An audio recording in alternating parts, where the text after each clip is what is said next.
amen. Cha Mshumayeli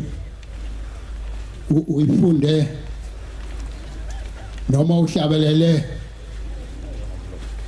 umzizi waze wacisha ukuthenga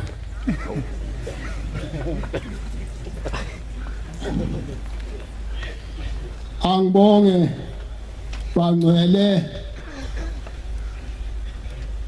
ngixolise ehlaleni sesezulwini angimushe kahle kodwa ngicela ukuba ngingabanyatheli abangcwele amen ngesabathe lidlule obephethe inkonzo ekuseni uthe ucela ukuyiqamba igama lokuthi umbuso wezulu obephethe mini ube nombuzo obuzile ukuthi njengoba uvela ezweni lakini nasekhaya kini njengoba ulapha uzokwenzani ngempela yini ozoyifuna uzofuna inkolo uzofuna umsindo yini ngempela umuntu aqondene nayo ngalesi sikhathi sisesikhathini bangcwele sokuba mawukhuluma uthi uShembe wathi lokhu awungenziwa ebese kuba khona enkonzweni abathi hayi uyeke inkonzo lo wase qondana nathi bekhuluma nathi no wayeka inkonzo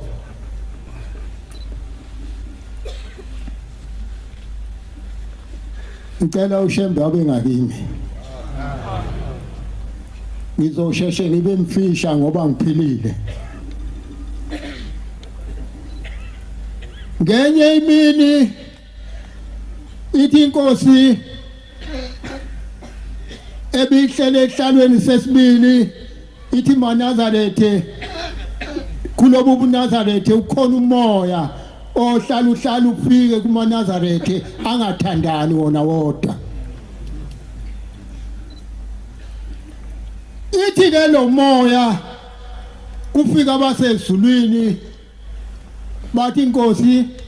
sicela ukhiphe napa abantu kule nkonzo bawu4 labantu bakhulu futhi labantu kodwa sicela ubakhiphe ngoba mabe khona enkonzweni lenkonzo izokonakala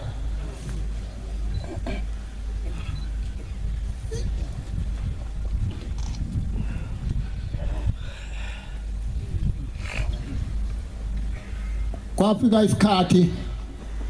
senyanga yezulu kwahlaliwa njengoba ehleli nje sabuye sayiphendukela inyanga yezulu sathi cha ayiyona umholi ofanele iholiday sesizomkhetha owethu umholi ozosihola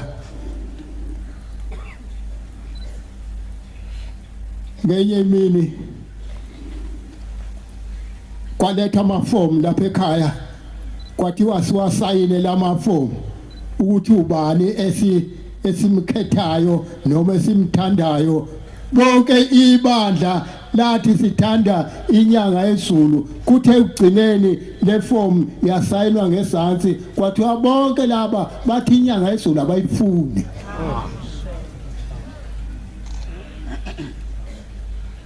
amafomu asayinwa la ekhaya ingozi ayingozi lamafomu asayinwa la ekhaya khona ngacacile awu asisayithanda inyanga yezulu kwathiwa asiyifuni inyanga yezulu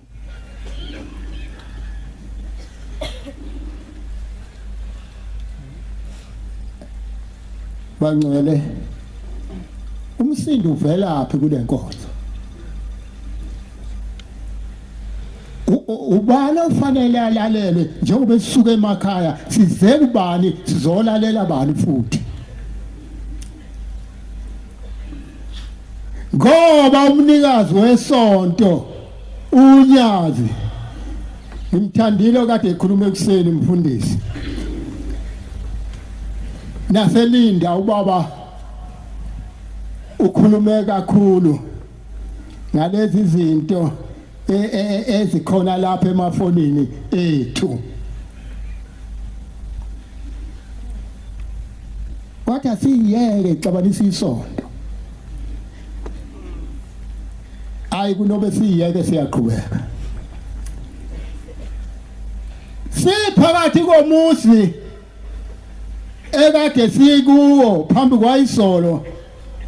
ithi inkosi nina abafana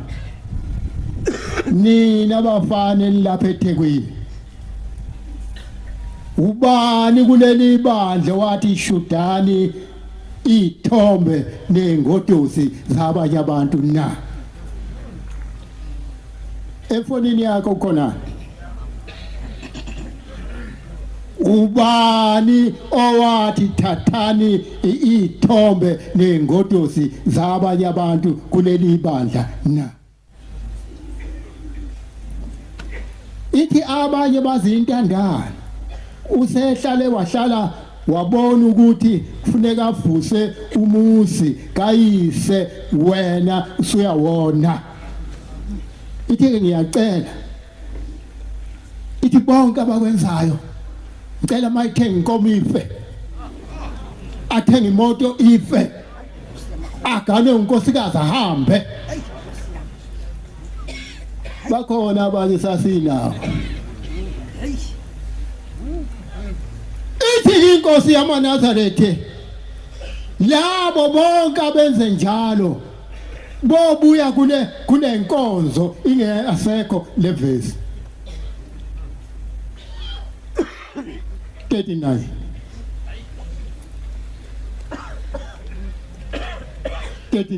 emthandazweni weSabatha yazi ekhaya 39 lokho kusho kungukuthi ithi lencwadi lokho kungukusho ukuthi ungaboyifisa intombi seyiganile omunye umuntu pho ufunani kule nkonzo ngoba suyifisile ngifunani ungayibheki nokuyibheka isono esibi leso iningi yathi nobuya levesi ingasekho phakathi kanti pho ufunani isicishile levesi la ayisekho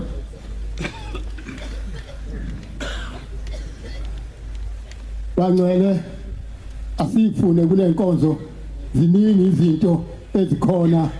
esezikhona kule nkonzo okufanele sekusatshwa manje mawuthi uyakhuza uthi inkosi yathi awenziwa lokhu kule nkonzo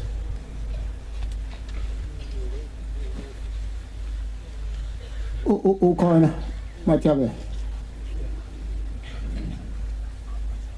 ahlakaniphile 7 11 unomsindo ukhona kumsindo unokudelela ithina lencwadi ufunani umsindo Nkosi uma kuthiwa siyeke izinto ezingalungile kule nkonzo yini singayiyeki izinyawo zakhe azihlale endlini yakhe iningi lapho nje zihlale endaweni zabanye abantu ngomsindo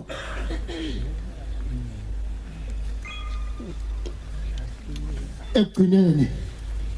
kwake kwaba nensizwa esweni lakithi ngangazi ukuthi mina kanti inkosi yamaNazaretha emayikhuluma ngithi ikhuluma nenkosi noma namaNazaretha kanti ikhuluma nawo wonke umuntu okhona emhlabeni okholwa nongakholwa yahamba insizwa esweni lakithi yahamba uma seyihambile yayilapha sake saba naye la eThekwini isebenza emoto sempule ishaya ngamahla amasinye kuthiwa thina kwenza kube sinesini labantu ishaya ngamahle amasinyo lensizwa ayafika isikhathi iyahamba uma seyihamba kwathiwa awuzungena nale zinto lapha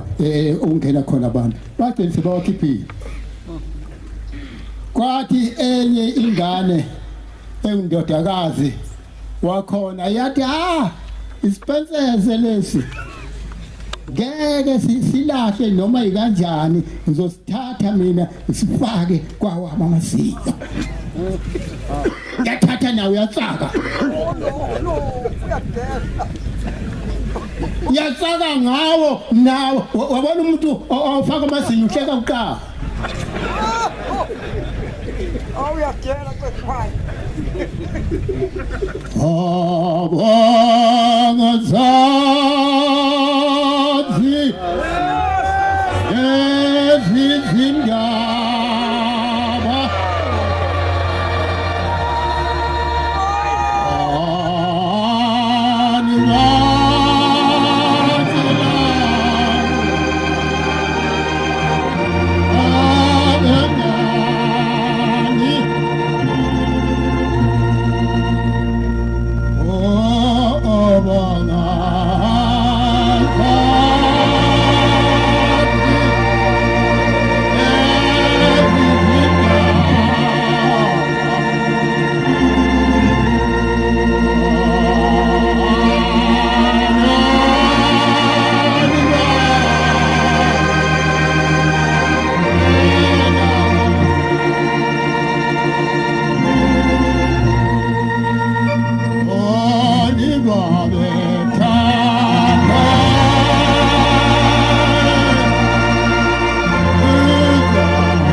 ngalithize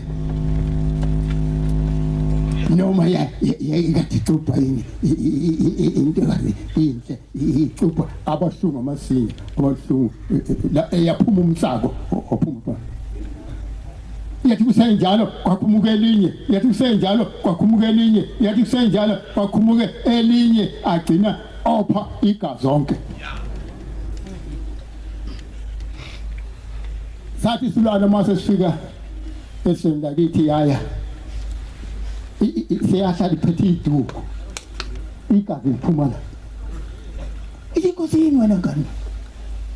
hey awasi kanjani yini ithi ithi inkosi liphi izinyo Wolo. Elakho liphi? Uyatela. Siyasela. liphe lakho Awuyatela. liphi izinyo owalithatha kulo wayengena ethuneni hayi yakhumuka pho yindaba liphe lakho nangu baba umthathu nangu ukuthelezi ingane yayiqhamuka le izokhuluma lapha ekhaya sayithatha lengane sayisenkosini yathi inkosi uthiwa bonke labantu abafaka lamazinyo lapha ekhaya abakhumule bonke isekhona wenzani ngalo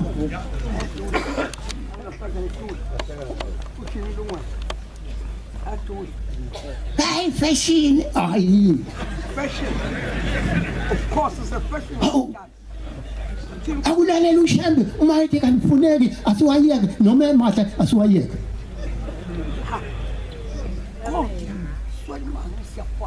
bangcwele kunenkonzo kuzolalela ushembe sonke sisuke emakhaya kodwa abanye bafike badlula la baye endaweni zabo bekhona phakathi kwalo musi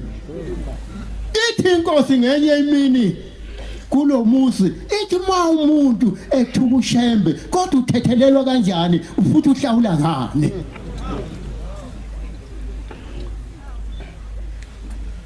uhlawula ngani ma umuntu ethuka ushembe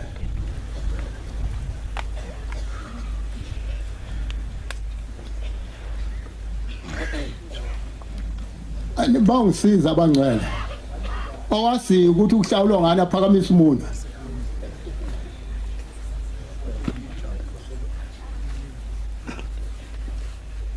ngoba kuthiwa umuntu othuka umoya oyingcwele kanayo intethelelo kodwa ke uma uthuka unyazi fanele lo muntu athethelele kanjani noma ahlawule ngani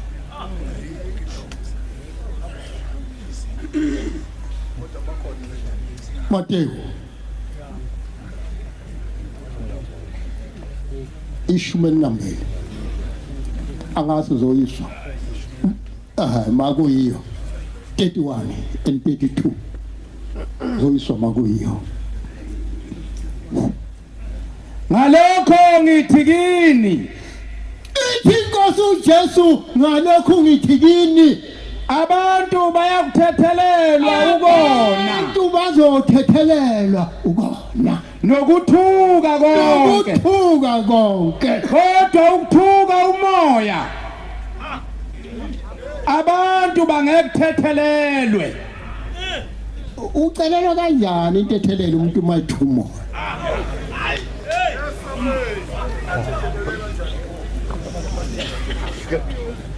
Lowo okhuluma izwi elibi ithi lencwadi lo muntu okhuluma izwi elibi ngendodana yomuntu ngonyazi lwezulu angathethelelwa ithi ke kazi kuba nayo intethelelo kodwa okhuluma ngomoya oyingcwele angethethelelwe nakulelizwe nakulele lizayo yini inkinga pho kwenzekani enkonzweni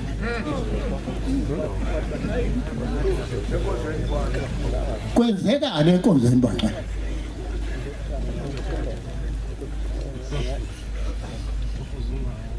ithenye insizwa ngo-April yokuganwa nangu umshumayeli wangakithi nangu yasisemshadweni isuka le eRustenburg ithi hey mfundisi sesihamba siye ekhaya kade sidla inyama sihambe sisula izandla ithi hey mfundisi kuke kwaba nenkosana esonta naye leRustenburg ithi kwafika kuye unyaze ebusuku ngesibonakaliso bathi ngiyaphuna wena ufuna ukuhamba nawe ithi ke umthatha uhamba naye uthi sahamba saze sawufika ekhothe uthi masifika ekhothe uthi sangena sahlala sekugcwele uthi sahlala sathula uthi lafunda ijaji lafunda uthi lathi egcineni lase liba nombuzo qala na lithi kwathula kwathi du uthi labuye laphinda ngokwesibili lathi ubani okufanele ngumlahle ngaleli icala na uthi kwathula kwathi du uthi labuye laphinda ngokwesithathu uthi kwasuma unyazi uthi laphakamisa umunwe lathi bathi uyakhuluma shembe wathi ngiyakhuluma bathi uthini wathi ngicela ukuthi nilahle mina bathi ucela usilahle wena wathi yini indaba wathi ingenxa ngobe ngifuna kulahle mina ngifuna bonke labantu abangena ngolongo lapha emsini wasekuhleni baphume bazi ukuthi icala lingilahlile usekhona kanti futhi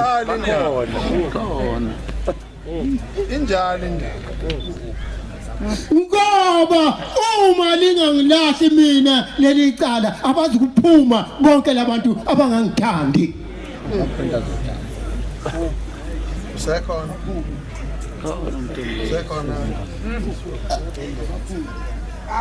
usekhona kanti ufunani kanti sekuthi uyaphuma phela hayi kakuphumeki kanti wangena ngaphi umuntu kaphumela phe owangena khona bangcwele awuzubuzwa umuntu sithe isilwana uma umuntu ephuma emunye lathi 1000 lizongena lifinjelwe uwe bakubona nje uhleli ngancane hey sekubona baqhuza kodwa siyothethelelwa kanjalo umuntu othunya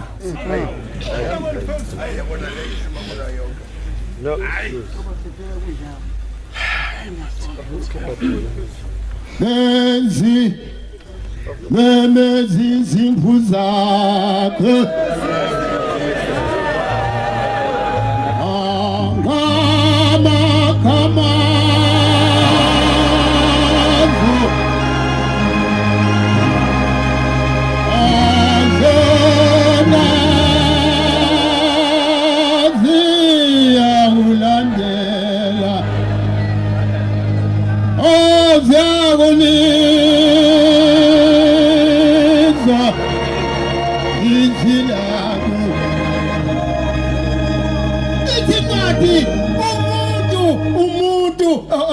ngeke zimlandele ongasiwayo zizolandela lo owasiwa ayibona inkosi John 10 5 sathi masifika sifike eMnambithi kumfundisi udladla ngadabuka laphuma uyazi lema lathula lathi tu wawungekho njalo ya ngepha aziukumlandela ongaziwayo ngathi ngeke zimlandele ufuna ilandele wena hayi nami ngaliphatha isonto wena zombalekela ithi ngathi ongasiwayo ngeke zimlandele kodwa ziyokumbalekela lokhu zingalazi izwi labangaziwayo ini uyazi ukuthi sikubonile ngenye imini lapha uhlambuluke nini Zulu hayi ngagcotshiwe ngani zakubona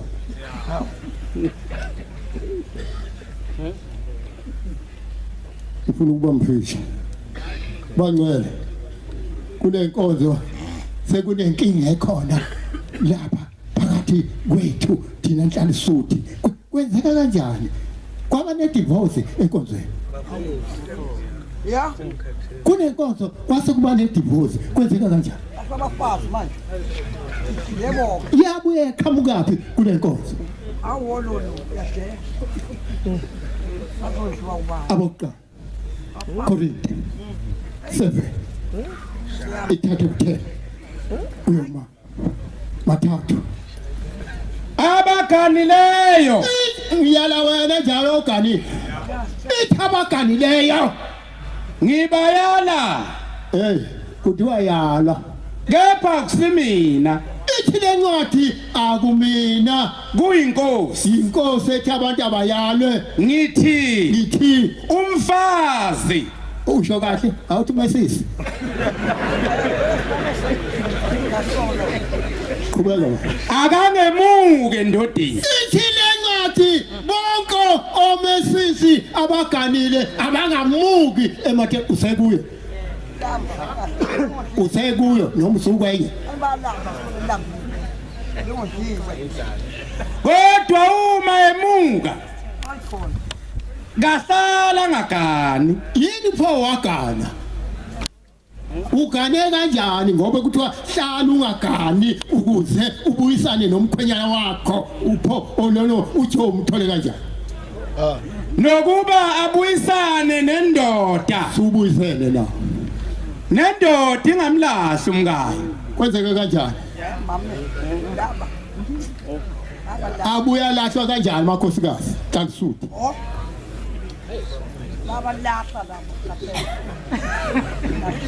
baba njengoba ubaba ezoba lapha baba umkhwenyana ulahlile hawu sewulahlile yini ufele wabuya nohamba ngamaqhoksi wathi ngidabuka inyawo angifanele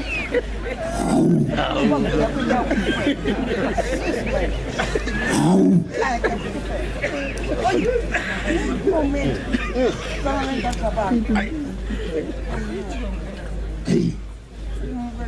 akuzwe enye into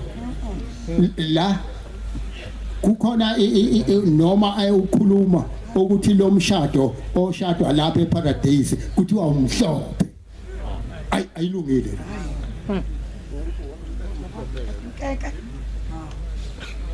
umhlophe siya komhlophe baqhokoze abantu babambane ngocicane hawu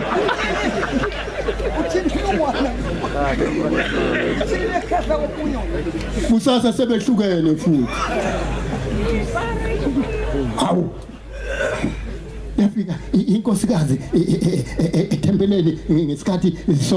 sothingo esweni lakithi baba anginawo umntwana ithi inkosi uneminyaka emingawukanini uthi baba isi-15 ithi awu yini ndaba uthi angazi inkosi kuthi ithi inkosi wena uyakhumbula mhla uzoshada wahamba wena abantwana wabashiya esihlahleni zahlala izalukazi zakulinda zaze zahamba abantwana basale esihlahleni wawuphi kanti wena ehona hawu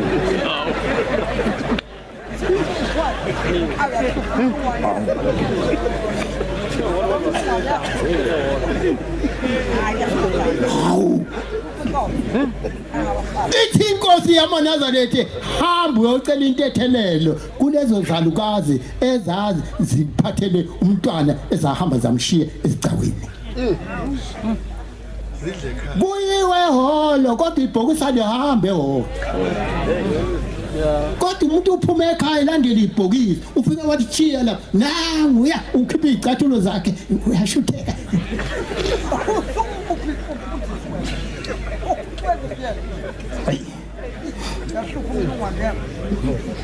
Roma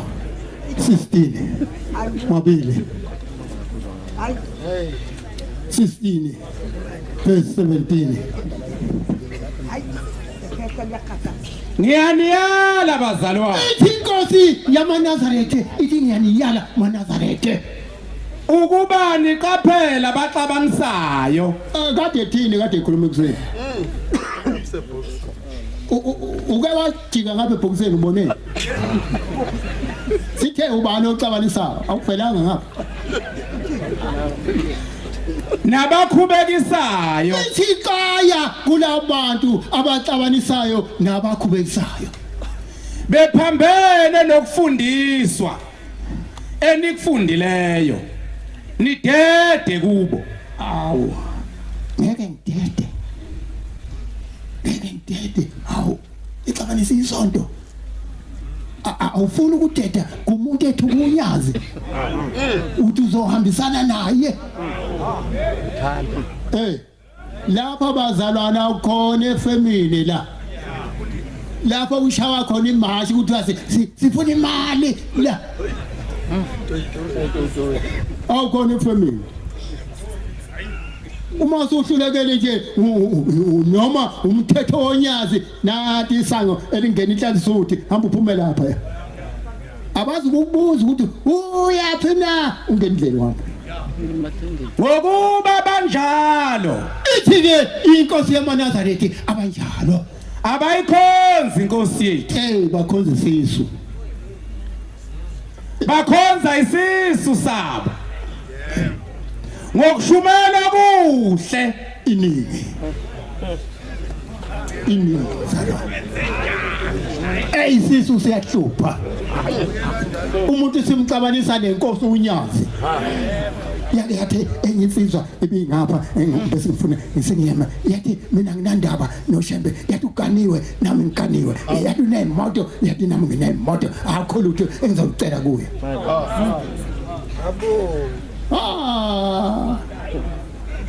hey okade ekhuluma ekuseni lo wabizwa kwabizwa ephakameni kwathiwa kade uthini lapho konjiso ithi lensizwa mina nginandaba mina nginezinto zami ngihlale endini ezinhle ithi inkosi akuyona isonto lokuyinweba le amen akuyona indawo yokuyinweba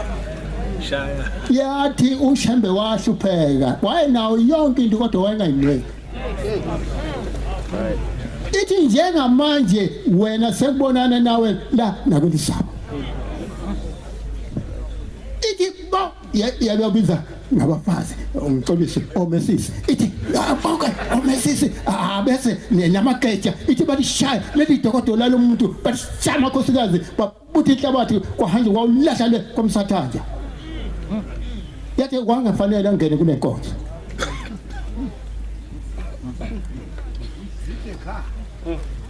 isambulo 3 esambulweni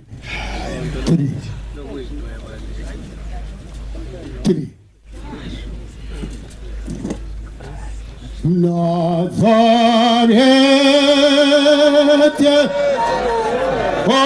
oyingane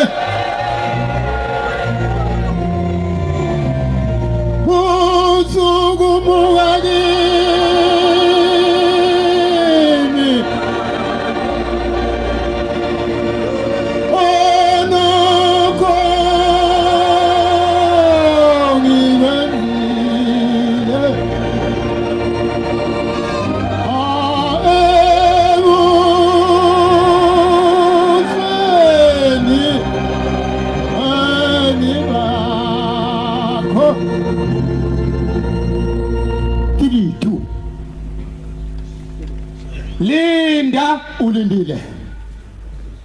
ulindile ithi ngathi umuntu ngomuntu akalinde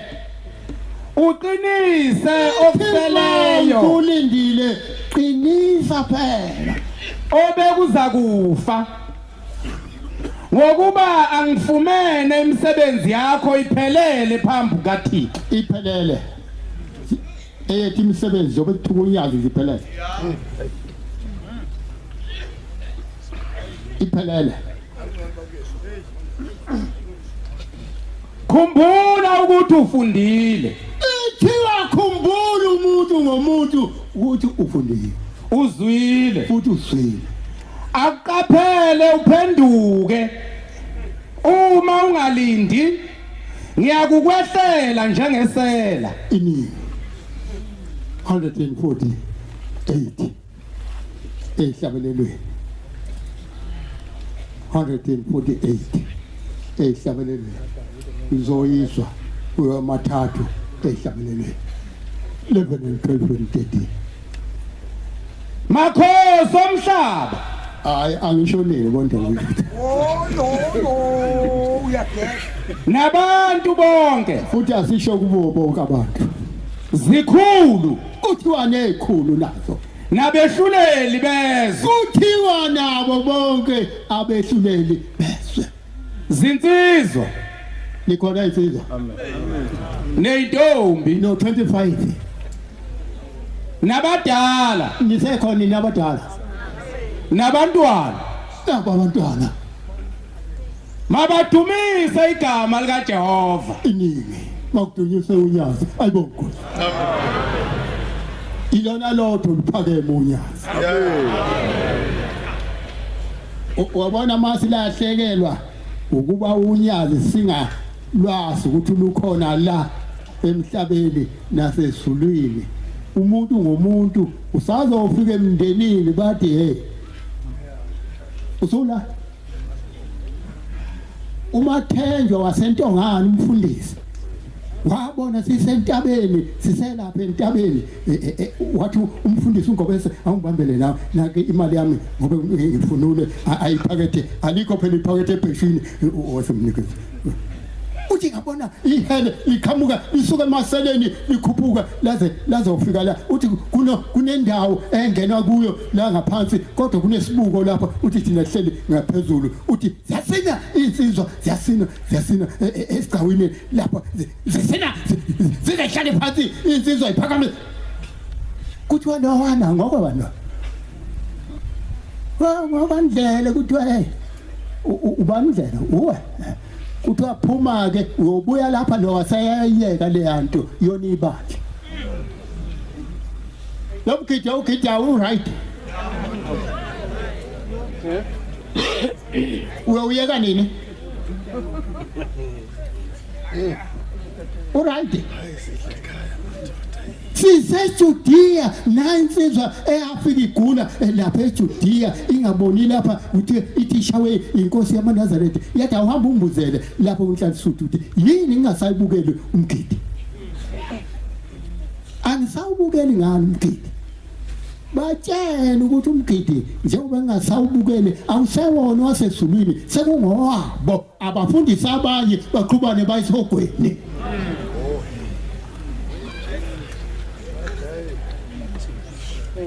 kwathi ubuya insizwa zaseyibhekene ama-house nje zidilazi ongekho nje sorry sesuyekile umgidi lo nasenibona kwathi uMathunjwa angathi nanango ubaba umfundisi uMathonsi kwathiwa oThulandi kwakuthiwa sicele ngabe intethelelo bawise kubaba wafika ubaba oyawehleka wathi no umfundisi umtshade wathi ngiyabonga uma bezokuyeka lokho abakwenzayo kodwa uma bengakuyeki abafundisi abanye baqhubana bayisogweni senibuye neze nje bathi asifuna lento ikhuluma iyathuthuka umgidi wasifundisa umgidi omdala into ekade yafa zahlala phansi izizwe zashaya imfosho zahlala